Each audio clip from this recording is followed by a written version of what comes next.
Voilà. Et en fait, au 19e, ce mot a été emprunté à la métallurgie. C'était l'idée de stresser un matériau, de le contraindre jusqu'à la rupture éventuelle. Donc il ne fallait pas aller à la rupture pour certains matériaux. Donc on désignait cette notion dans la notion du stress du matériau.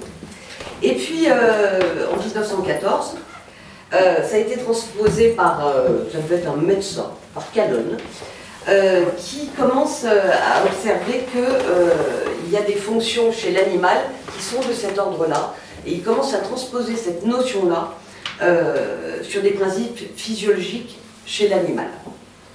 Ensuite, le grand créateur, je dirais entre guillemets, du mot stress actuel, c'est Hans Selye, qui en 1936 va utiliser ce mot pour, en fait, signifier le syndrome d'adaptation.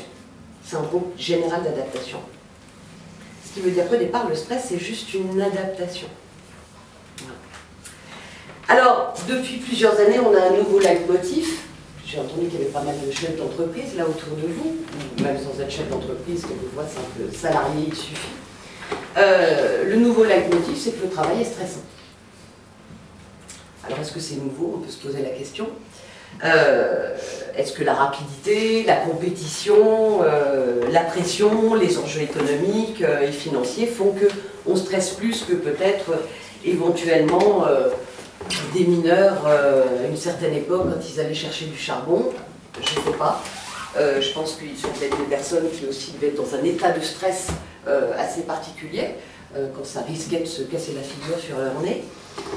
En tout cas, ce qu'on peut observer, quoi qu'il en soit, entre ce mineur du 19e et un financier des secteurs bancaires d'aujourd'hui, c'est qu'il y a un glissement, en tout cas, qui s'est produit.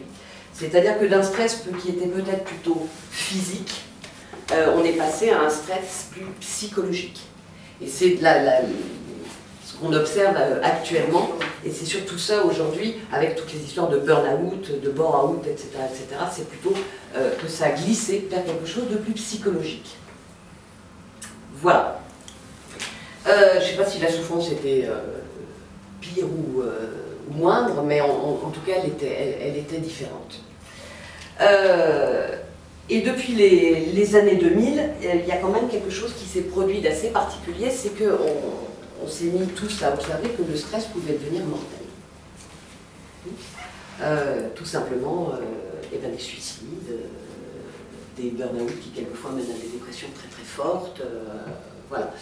Et c'est à partir de là où on a commencé à en parler beaucoup, peut-être trop, et peut-être, à mon avis en tout cas, parce que je vais vous donner mon avis quand même, tout au long en tout cas de ce que je vais vous signifier ce soir, et que peut-être c'est, je dirais, quelque chose qui fait partie.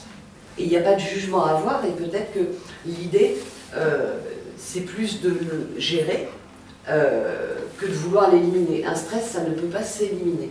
Encore moins en entreprise, encore moins avec les rythmes auxquels on est soumis tous actuellement, hein, la mondialisation, etc., etc. Et je pense que plutôt que de vouloir retirer les causes, enlever les causes, ce qui me semble très compliqué, ce qui me semble assez erroné et très paternaliste, et qui nous fait croire à des choses qui ne sont pas tout à fait possibles à mon avis, je pense qu'il vaut mieux essayer de le gérer et de trouver comment on peut en faire un avantage plutôt qu'un inconvénient. Voilà. Parce que toutes les enquêtes qui se multiplient, hein, les études, les enquêtes, les études au travail, hein, alors je vous passe les mots en plus anxiogènes, parce que du coup ça rajoute à votre stress, il faut éradiquer le stress, hein, ça devient une pandémie, etc., etc. Tous ces mots ne font que rajouter du stress au stress. Hein, donc voilà, il y a des moments je pense qu'il faut savoir garder un petit peu la mesure dans le sens où le stress fait partie intégrante du travail, et fait partie intégrante de la vie, et fait partie intégrante surtout de la possibilité d'aller au-delà de son petit train-train et de ses limites, et quelquefois d'être peut-être un petit peu plus performant. Le tout, c'est d'arriver à un certain niveau, qui est celui de la performance, sans aller sur un stress chronique qui qui par la suite s'emballe. Ce que ça donne, c'est que il faut savoir que le stress, c'est un phénomène ancestral. Nous sommes tous des anciens chasseurs de mammouths. Et à l'époque, quand nous partions avec nos armes, éventuels silex, couteaux ou simplement gourdins, ce stress nous permettait de faire deux choses. Deux solutions. Devant l'arrivée du mammouth, je combats ou je me trisse. Mais dans ce fonctionnement-là, le corps à ce moment-là émet tout un courant, tout un système qui fait monter la pression sanguine, qui fait monter l'adrénaline, qui fait monter pour que je puisse être en état de courir très vite ou de combattre très fort. Donc augmentation du rythme cardiaque, je vous en passe des meilleurs, je ne vais pas vous faire de la neurobio là-dessus, mais il y a tout un système qui se met en place et qui permet au corps d'être apte à combattre ou à fuir. Ok? Seulement aujourd'hui, devant nos petits ordinateurs, c'est difficile de combattre et c'est difficile de fuir. Donc devant mon petit ordi, si j'ai ma pression et ma montée de stress, hormones, rythme cardiaque, etc., qui vient, je me vois mal lui mettre un coup de gourdin ou partir, aller courir un coup et revenir une heure après en disant à mon patron excusez-moi, il a fallu que je fuis là, pendant 3 heures. Ça vous va jusque-là? Ça vous parle? Ok. Je continue. Donc le corps, lui, dans cette situation-là, du mammouth, il cherche à maintenir l'homéostasie. Donc il amène tous ces effets. Bonsoir.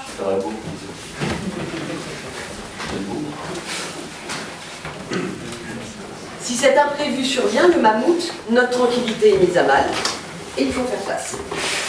Et ce mécanisme qui s'enclenche cherche toujours à revenir à l'équilibre. Donc il y a toute cette réaction hormonale, nerveuse, pilotée par le cerveau, et ça c'est important, qui induit des modifications physiologiques adaptées. Alors, ce stress, s'il est régulé, c'est ça, le mammouth. D'accord? Alerte. Vous occupez pas du reste. Le mammouth, je suis en état d'alerte, il y a tout mon système orthosympathique qui vient pousser un coup d'accélérateur, tout se met en branle pour que je sois prêt à combattre ou à me trisser très vite. Et une fois que j'ai ou combattu, que j'ai gagné, dans la mesure du possible, si vous faites mal, ou que j'ai pu m'échapper, ça se détend, et le parasympathique, c'est le frein. Et je commence à récupérer ma respiration, le cœur va moins vite, etc., etc. Ok? Ça peut durer combien de temps? Ça peut durer indéfiniment. Tant qu'il y a un espace de détente, tant que j'ai l'état d'alerte, je monte, je combats ou je fuis, ou en tout cas je fais ce qu'il faut pour, ou voilà. Et tant qu'il y a un moment de détente, ça peut durer indéfiniment sans problématique particulière. Mais le moment d'alerte sans détente, ça peut durer combien de temps? Le moment d'alerte sans détente, alors ça dépend des personnes. Ah. C'est là où j'y viendrai après. Ça dépend de la perception de chacun. Voilà. Ça dépend comment moi je vois une engueulade du patron et comment toi tu la vois. Pour moi, elle peut être très stressante et elle peut ne pas m'amener à la détente. Je peux après commencer à piloter jour et nuit sur le fait que je me sois fait, que j'ai eu des remontrances de la part de mon patron, et puis un autre peut très bien dire bon, bah, c'est fait, et je redescends en détente, et puis je verrai demain, ou voilà, on n'est pas du tout, on n'a pas la même perception, chacun de cette notion de stress. On n'a pas la même perception du mammouth. D'autant que pour certains, le mammouth en question, ça peut être un simple bâton, et pour d'autres, ça peut être un gros serpent. C'est l'idée de la perception. On n'a pas le même...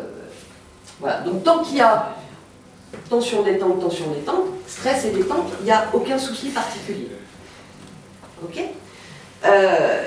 Là où ça devient embêtant, c'est quand il y a justement tension et qu'il y a une adaptation permanente et qu'il n'y a pas de détente. Donc en permanence, le corps cherche à s'adapter, donc en permanence, il continue à augmenter le rythme cardiaque, à augmenter la pulsation, et petit à petit, en fait, c'est là où on commence à avoir, dans cette adaptation permanente, puisque à aucun moment ça redescend. C'est là où on commence à avoir des insomnies, des eczémas, des zonas, qu'est-ce que ça dépend? Des problèmes digestifs, circulatoires, et puis ça peut aller beaucoup plus loin sur des tas de troubles psychosomatiques qui vont jusqu'à des dépendances, hein, quelquefois, parce que pour pouvoir redescendre, eh ben, je bois un petit coup, pour pouvoir redescendre, ben, je fume une cigarette, ou voilà. Donc, comment j'adapte, plus ou moins. En tout cas, s'il y a en permanence essai d'adaptation et qu'il n'y a jamais de descente et de régulation du stress, c'est là où on arrive à ce que, là il note des breakdowns, mais en tout cas, c'est là où on arrive en fait à des burn-out, des dépressions et ce genre de choses, au plus fort. Au moindre, bah, c'est de l'insomnie, de l'eczéma, de la tension, voilà. Au pire, on peut aller jusqu'au burn-out. Ça, pas de souci particulier avec tout ça. Et notre réponse, elle va être différente en fonction de qui on est, en fonction de l'appréciation qu'on a de ce fameux mammouth ou pas. Ça peut aller jusqu'à deux choses. Je suis en anxiété permanente, ou au bout d'un moment, je m'en fous et je lâche tout. Et selon sa répétition, notre seuil de résistance et notre perception, ok, et bien notre manière d'y répondre va être différente. Il faut savoir que l'agent stresseur, et c'est lui qui est important en fait, hein, c'est le fameux mammouth, hein, l'agent stresseur, c'est le stimuli extérieur que le corps perçoit comme un danger, surtout que le cerveau perçoit comme un danger. Et il arrive que le même agent stresseur ne soit pas perçu de la même manière par moi, toi, par toi. Voilà, l'agent stresseur est différent pour chacun, donc on va adapter éventuellement différemment chacun. Et l'autre chose qui est importante de savoir, c'est que quand nous sommes stressés et engendrer tout un phénomène de stress, on risque le risque de prendre un serpent pour un bâton et de rien engendrer et du coup de se retrouver en danger mortel. Tout ça c'est très ancestral, c'est très archaïque, c'est pour ça que je vous parle de mammouth, parce que notre réaction physiologique, elle date, elle fait partie de l'instinct de survie. Les choses ont évolué, on n'est plus face à des mammouths, mais par contre, les nouveaux mammouths existent, en tout cas dans le monde du travail, et ces nouveaux mammouths du monde du travail, eh ben, c'est je ne peux pas contrôler, c'est la pression du résultat, c'est éventuellement la pression de certains horaires, ça peut être tout ça. Ce sont les nouveaux mammouths. Alors, il y a une petite chose aussi. C'est là-dessus que je voulais. Non, c'est pas là-dessus.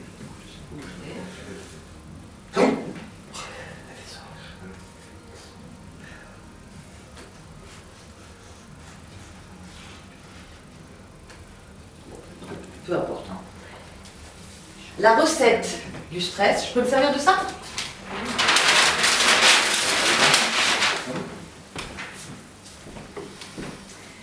Le stress, il a une recette. Pour qu'on soit stressé, il faut qu'on ait l'impression d'avoir un faible contrôle de la situation. D'accord? J'ai du mal à contrôler la situation, je ne peux pas la contrôler entièrement. Ok?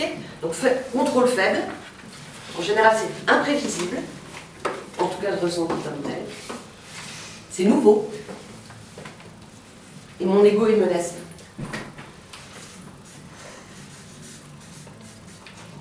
C'est du ciné. Oui. Oui. C'est quoi déjà CIE2? Alors, contrôle faible. J'ai un faible contrôle. On m'oblige à faire quelque chose, c'est pas congruent avec dans mon entreprise, etc. J'ai peu de contrôle dessus, je suis pas le patron, et même si je suis patron, quelquefois j'ai encore moins de contrôle au vu de certaines données extérieures. J'ai un faible contrôle. Généralement, ça augmente s'il y a une imprévisibilité.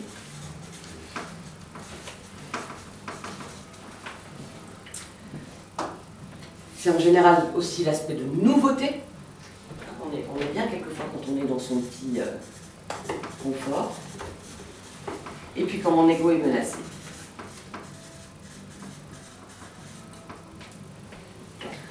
Donc le stress joue beaucoup sur ces choses-là. Tu parles d'ego et pas de personne. Oui, je parle d'ego. Et je vais t'expliquer pourquoi. Contrôle faible. Ou impression de ne pas avoir le contrôle. Hein. On en revient toujours à la perception que j'ai. Hein. Peut-être que ma copine de boulot me dirait, mais nos sous-slides, tout se passe bien. Hein. Mais moi, j'ai l'impression d'avoir un faible contrôle sur la situation. Alors ça peut être des dépendances à l'égard des fournisseurs, ça peut être des sous-traitants qui ne me renvoient pas les choses dans les temps, ça peut être l'interaction avec des collègues, où je ne peux pas toujours faire ce que je veux. Ça peut être pour à d'autres niveaux la mondialisation. Hein, le travailleur devient un petit peu un pion, en tout cas il se considère comme tel. Les contrats à durée indéterminée, j'ai un faible contrôle aussi. Donc ça peut être toutes ces choses-là. L'imprévisibilité, ça peut être tout ce qui est cycle de la production qui ne se passe pas comme je veux, un ordi qui tombe en panne, ça m'est arrivé il n'y a pas longtemps, les prix des matières premières qui changent, les volumes qui sont plus... les volumes des commandes qui changent aussi, il faut que je m'adapte, l'humeur de la clientèle, la précarité. Donc ça peut être toutes ces choses-là. Les licenciements, tout ça est imprévisible aussi. Et Dieu sait si on nous en rabâche aussi les oreilles, hein, je dirais, dans un fonctionnement général d'information, on nous les amène beaucoup aussi au quotidien. Hein, donc on nous cadre quand même dans quelque chose qui est très stressant, en dehors même de notre travail. Nouveauté, bah, c'est le changement de poste, c'est on le met à un autre endroit et voilà, changement de logiciel, de méthodologie, de collègues, changement de hiérarchie, ça peut être tout ça.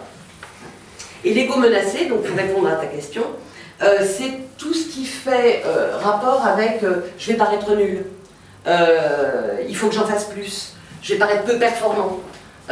Et tout ça, en général, c'est toujours en rapport avec 5 drivers qui sont les drivers de notre enfance, hein. Les fameux drivers qu'on utilise beaucoup en psy, qui sont soit parfaits, soit forts, fais plaisir, fais un effort et dépêche-toi. Ça vous parle, hein? Hein?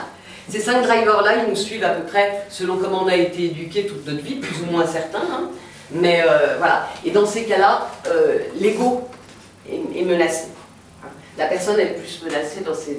Voilà, ici, l'ego interne, il est menacé beaucoup plus dans cette idée que je vais paraître faible, nul, pas au taquet, donc je viens bosser samedi matin, et puis peut-être même dimanche, parce que finalement, voilà, c'est tout ces trucs-là. Et puis après, il y a des stresseurs spécifiques, ça vous cause qui sont la surcharge de travail. Alors, je ne sais pas si les 35 heures ont aidé à ça ou pas, mais en tout cas, j'en suis pas sûre. L'absence de l'attitude décisionnelle. Ça, c'est super important. Souvent dans certains postes où finalement on ne sait pas trop où sont les tenants et les aboutissants. C'est hyper stressant ce genre de choses. Le manque de soutien de la hiérarchie. Et puis la faible reconnaissance. Voilà, ça c'est aussi des choses qui viennent se rajouter au ciné du stress, mais qui en tout cas sont valides dans le monde du travail.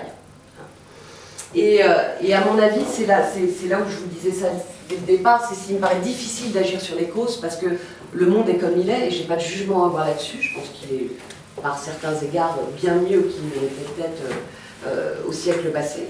Il y a des tas de choses qui sont mieux, plus bénéfiques, on vit plus longtemps, meilleure santé, enfin, il y a voilà, sûrement des choses moins bien, mais c'est pas à moi de juger et de le changer. En tout cas, je pense que les causes sont difficiles à changer, et que moi, en tout cas en tant que sophrologue, il me semble intéressant d'agir sur les effets.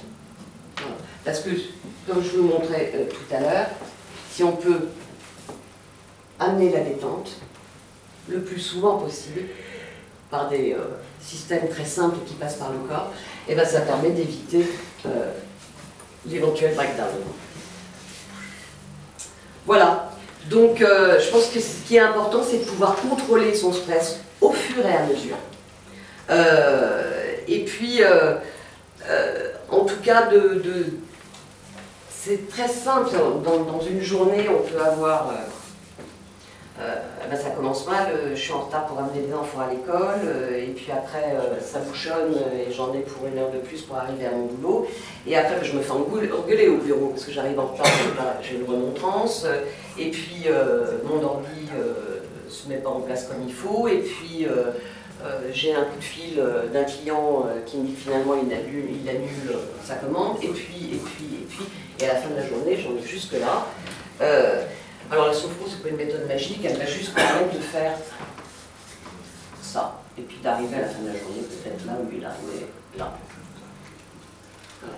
Et finalement de calmer au fur et à mesure, par le corps, hein, parce que c'est une méthode qui passe par le corps, de calmer petit à petit ces effets du stress et d'éviter sur le long terme un éventuel breakdown. Il faut savoir que toutes les histoires de burn-out, c'est souvent des gens qui sont au top de leur expérience professionnelle. Le burn-out arrive pratiquement toujours, à 90% en tout cas de ceux qui, moi, viennent me consulter, au moment où ils sont au top de leur carrière professionnelle. Ils sont arrivés à un moment où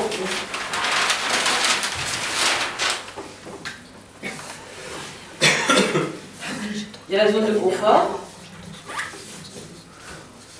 J'en fais pas plus, j'en fais pas moins, je fais bien mes 35 heures, je prends mes ATT, je me casse et hop, hop, hop, quand c'est possible.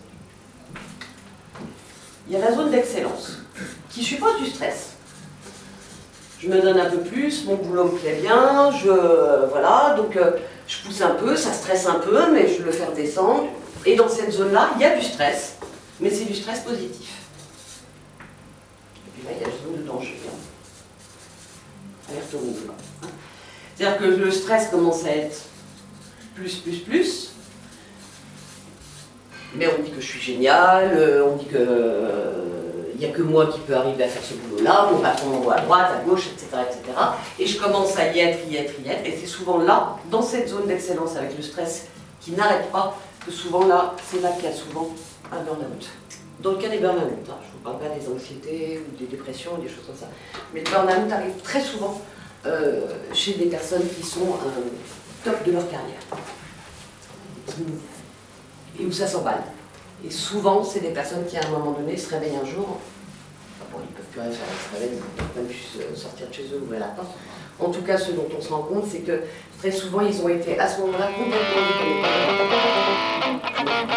déconnectés.